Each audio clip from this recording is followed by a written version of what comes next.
Today I'd like to talk about the method that we have developed, which is called DeepPep, for proteome inference from peptide profiling. Okay, so let's just start from the proteomics. The proteomics is a large-scale study of the proteins, particularly their functions and structures. And there are a lot of sub-areas in this proteomics field. For example, localization of protein in a cell, and what proteins are interacting with what protein in the cell, or what post-translational modifications are occurred in the proteins, or what is the distribution of the expression levels across different proteins. And also, we can draw a lot of different applications from this study. For example, finding biomarkers for disease, or finding drug target for therapeutic purposes, or finding a protein that is functioning as a bridge between host and pathogen, and so on and so forth.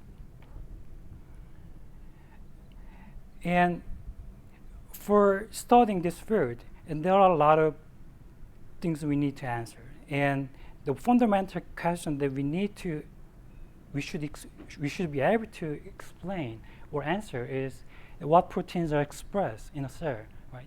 And we are heavily relying on some of the technologies, for example, shotgun proteomics-based mass spectrometry for answering this question.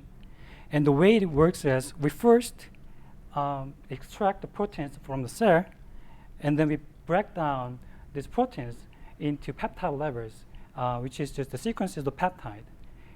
And then after some pre-processing, we put it into mass spectrometry and get the fragment ion spectrum from the mass spectrometry. And then we try to identify what peptides are there by matching to the public databases. And then finally, what we are going to do is we are going to identify what were the proteins, the origin of those observed peptides here. And the final step, that is try to identify the proteins that is the origin of the observed peptides, is called the protein inference problem. And this is the problem that I'm going to tackling with. And let me give you more example about the protein inference problem. And here let's say we have the peptide 1 and peptide 2, and there's only one protein, which is protein 1, is having matches to peptide 1 and peptide 2. And in this case, it's very simple to determine we had protein 1 because there's only one protein that have matches to the peptide 1 and peptide 2 sequences, right? But for some cases, the protein inference problem is more challenging. For example, in this case, we have peptide 3 and peptide 4, but protein 2 and protein 3 are having matches to the both of peptide 3 and peptide 4 sequences. So in this case, it is a bit hard to determine whether both of protein 2 and protein 3 are present, or either of protein 2 or protein 3 was present. So in this case, protein inference problem is a bit more challenging. And that's the problem that we are trying to solve. And that's the method that we have developed for this problem. And we name this as a DeepPep. And DeepPep is the framework that is based on deconvolutional neural net. And the way it works is as follows. So we're first going to prepare the training data, and we are going to use that training data for building and training the deconvolutional neural net. And the way we prepare the training data is as follows. So we prepare first a list of observed peptides with the corresponding probability, where it indicates the confidence score of each peptide that was coming from the mass spectrometry. And we also prepare the second data source, which is the list of protein sequences for the organism that we are investigating. For example, if we extract the proteins from the human, then we are going to prepare all the protein sequences for the human organism. And then what we are going to do is we are going to prepare the specific type of input that is going to be used for the convolutional net. And we are going to prepare the input by combining two different sources for each input peptide.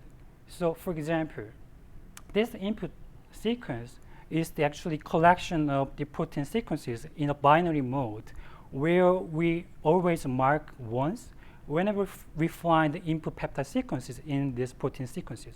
For example, let's say we have the peptide 1 as an input peptide sequence, which is TRPAY. Then what we are going to do is we are going to get all the protein sequences from here, and then we mark whenever we find TRPAY in these protein sequences. So for example, in this case, protein A had TRPAY here, so we mark it once here, and then we find the TRPAY here, so we mark once here for protein B, and so on and so forth. And this is how we construct the input sequence for a specific input peptide, and we are going to do this for all the peptides that we observed from this list. So for example, if we had 100 observed peptides here, then we are going to have 100 different training samples for training this model. And then what we are going to do, we are going to predict the probability of the input peptide from this specific type of input sequences using convolutional neural net. And the reason why I'm doing this is because I wanted to know where the peptide probability is coming from in terms of proteome sequences. So once we know the sources of the peptide probability in terms of protein sequences, then it's going to be indicate what proteins are the origin of the observed peptides. So that's the underlying idea of this framework. Okay, so now we understand how it works and why we are using this model. Then what we are going to do is you are going to use this model for perturbing the system, meaning the convolutional neural net, by iteratively learning this model by nullifying for each of proteins. For example, so we are going to put the probability of the peptide I by nullifying protein J for all I and all J, meaning we are going to just perturb the system by nullifying each of the proteins that we have for all the input sequences, input peptide, I'm sorry. So for example, if we want to nullify protein A, then we are going to mark zeros for all the sequences that is relevant to protein A. And then we are going to learn this model again to know what is going to be the changes in output, which is the peptide probability of the input peptide. So we just want to know what will be the effect, what will be the changes in peptide probability when we nullify one specific protein.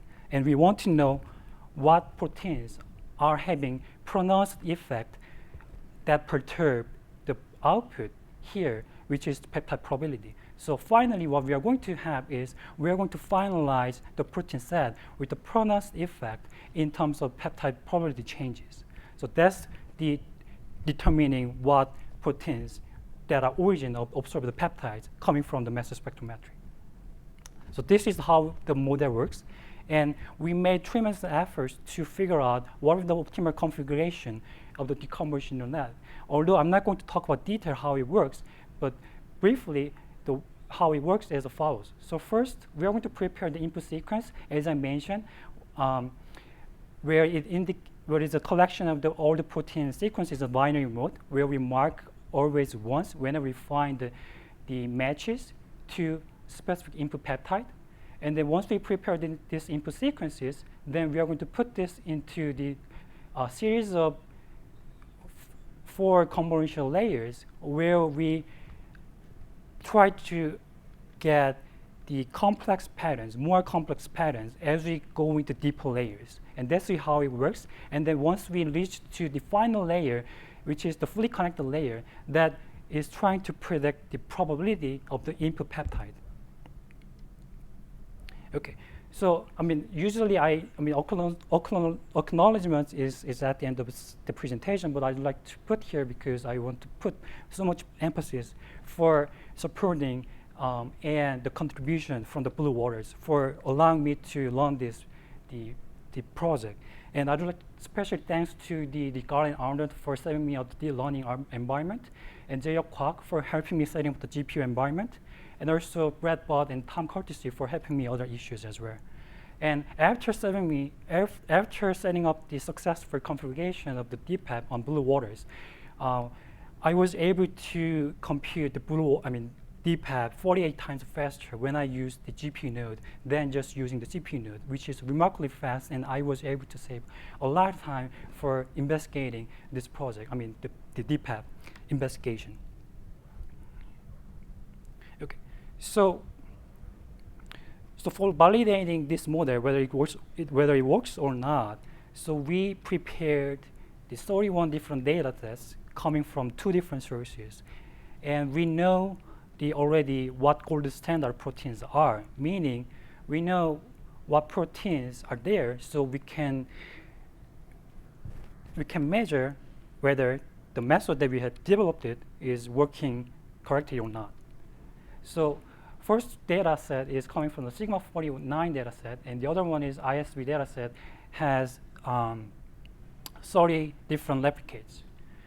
And also we have compared our method with the 3 top previous published methods, which is first is the MS-based Pro, which is Bayesian-based approach, and protein lasso, which is the lasso-based constraint regression approach, which has name implies, and protein LP, which is a linear programming-based approach. And as you can see here, DeepPep is outperforming the 3 methods in terms of RC curves and as well as precision recurve curves across 31 different data sets, which is good. And then we want to understand more about where this predicted capacity of the DeepPep is coming from. In order to answer this question, what we did was we actually devised one new method again that is based on the plain artificial neural network without convolutional layer under the same framework of the DeepPep. And we tried to optimize this artificial neural network with the different configurations, but none of the artificial neural network with the different configurations is not outperforming the DeepPep. Meaning DeepPep is always outperforming the artificial neural network without convolutional layer, meaning it suggests the significance of the convolutional layer in protein inference problem. And the one other thing that I noticed interesting was when I compared the performance of artificial neural net, which shows optimal performance compared to the performance of MSOA Pro, which was shown to be outperforming the other previous published method, it's actually showing the better performance. And it also suggests that the framework itself of the DeepPep, without relying on convolutional layer, is actually creating additional predicted capacity that was not achieved by the previous method. So we thought that we are good, but we still far away from understanding why it works. So we try to understand why DeepPep is working actually. And in order to answer the question, what we did was we measured the mean changes of intermediate values with and without specific protein in one specific convolutional layer.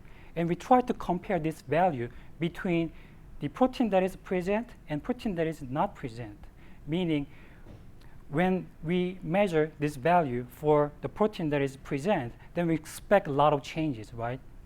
But for the protein that is not present, we are going to expect less changes because we don't expect that kind of protein was not connected heavily in the convolutional layer to predict the peptide probability.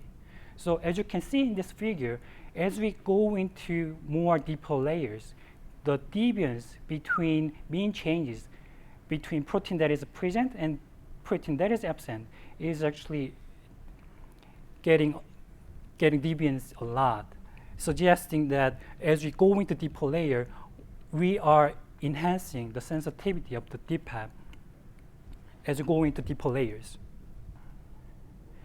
And also, we try to understand this visually by projecting the intermediate values in all convolutional layers. And in this case, what we did was we select one specific protein that is supposed to be present, and we learn the deep convolutional net for this protein as we go into deeper layers. And as you can see here, this heat map shows where the input peptides are matching in the sequences of this protein. And I'm not sure whether you guys recognize the matches, but but this dark orange region is the region that matched to the input peptides in the spectrum of the sequences of this protein. So as you go into first convolution layer, the changes in the intermediate values are limited in the region that match to input peptide sequences. But as you go into deeper layer, these changes are propagated into neighbor cells, and in the end, at the final layer of convolution, the changes are the dominating across all the cells in the convolution layer. So we have demonstrated the method is working. So we could able to apply this method for the other proteomic applications as well.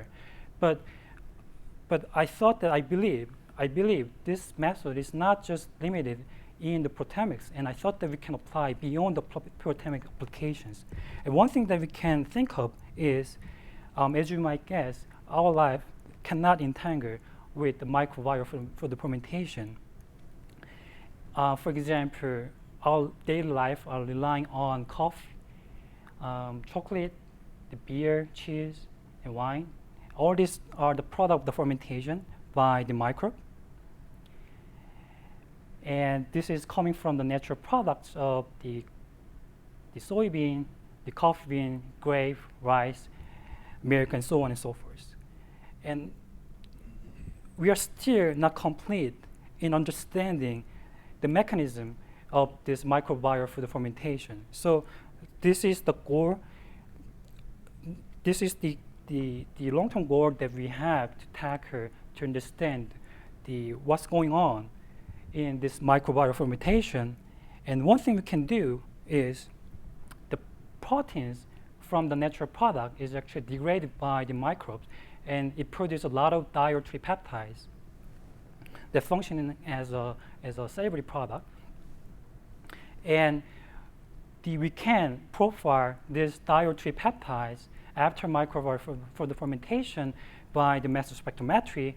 And the one thing we can do is, from the profile that was profiling this dietary peptides, what about we are going to infer the proteins that are origin of these dietary peptides, so we understand what's going on in microbiome for the fermentation. And this is exactly the same problem that I mentioned in the proteomics application, but in this case, it's going to be a metabolomics application.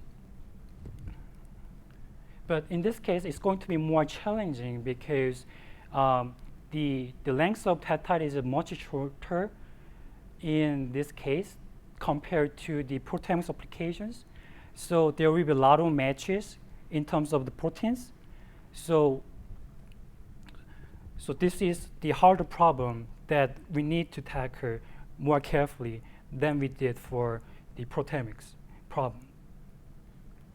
And we have actually made some progress, but unfortunately, I'm not going to show some results here because of the time limitation. So I'm just close this presentation with the future work, which is I'd like to extend this method for real large data sets. And I believe that this can be done by applying distributed machine learning that is going to be used by the multiple nodes. And that's the point where I'm going to use heavily more the blue water system. And once I extend this DeepPep framework by distributed learning, then I'm going to apply this method to real data for real biological discovery. And as a final slide, I'd like to thank to my advisor, Leas Teklos, and I'd like to thank to the Blue Water support team for helping me, allowing me to learn the wonderful project on the Blue Water system. Thank you.